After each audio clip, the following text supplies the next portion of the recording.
DeSantis appeared on the Mark Levin Show with conservative host and litigator Mark Levin.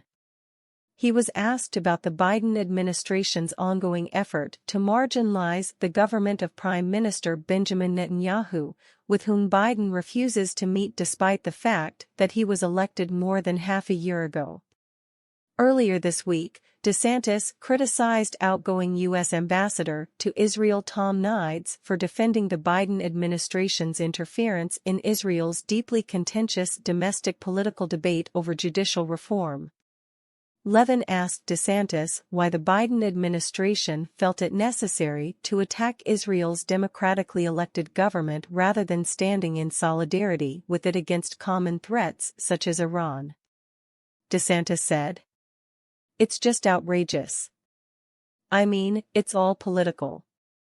You know, they don't like Bibi, quite frankly, because he's a conservative. They're wading into internal Israeli matters, like the judicial reform, totally inappropriate for us to be sticking our beak into that. This is a first-rate, very smart people in that country. They can figure that out. And so, this is part and parcel. At the end of the day, Biden wants to resurrect the Obama-Iran policy. He wants to empower Iran. And they think that that's good policy. And it's not. And so, we should be turning the screws on the Iranians, turning the screws on that regime. When Obama did the Iran deal, they used that money exactly as people like you and I predicted. They used it to fund terrorism throughout the Middle East. And that's their number one goal. And I think in terms of how crazy the regime is, they would absolutely, if they thought they could get away with it, launch a nuclear attack on Israel, even knowing they could face a reprisal because they would think that that's worth it. So it's a very dangerous regime. And we should be doing all we can to deny them the ability to have a nuclear weapon.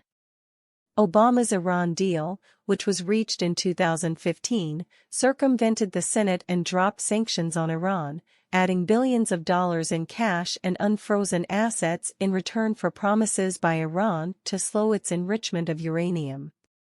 Netanyahu, who opposed the deal, noted that it did not address Iran's support for terrorism around the world, and that it put Iran on a path to become a nuclear power after various restrictions in the deal expired. In April 2018, he dramatically revealed intelligence files that showed Iran had not complied with the deal and had never given up its ambitions to develop nuclear weapons. Biden has tried to negotiate a new deal since taking office. Recent news reports have suggested that Biden is near a mini-deal with Iran that would allow the regime to enrich uranium just short of the level necessary to build a nuclear weapon. Work on the deal has proceeded despite the fact that Biden's envoy for Iran negotiations, Rob Malley, has been suspended on suspicion of mishandling classified information. Haaretz, Israel's left-wing daily, has reported that a new, unwritten Iran deal is already in effect, and the only concern for the Biden administration is that Israel might interfere with it. Then President Donald Trump left the Iran deal in 2018, calling it one-sided and dangerous for the U.S. DeSantis joined a congressional delegation to the opening of the U.S. Embassy in Jerusalem several days later. DeSantis also commented on the politicization of the FBI, saying it had become even worse under Christopher Wray than it had been under James Comey, who protected Hillary Clinton from prosecution while promoting the Russia collusion hoax against Donald Trump. "I don't even think under Comey the FBI was working with big tech to censor dissent and to stifle speech," DeSantis said. "They did do that under Christopher Wray."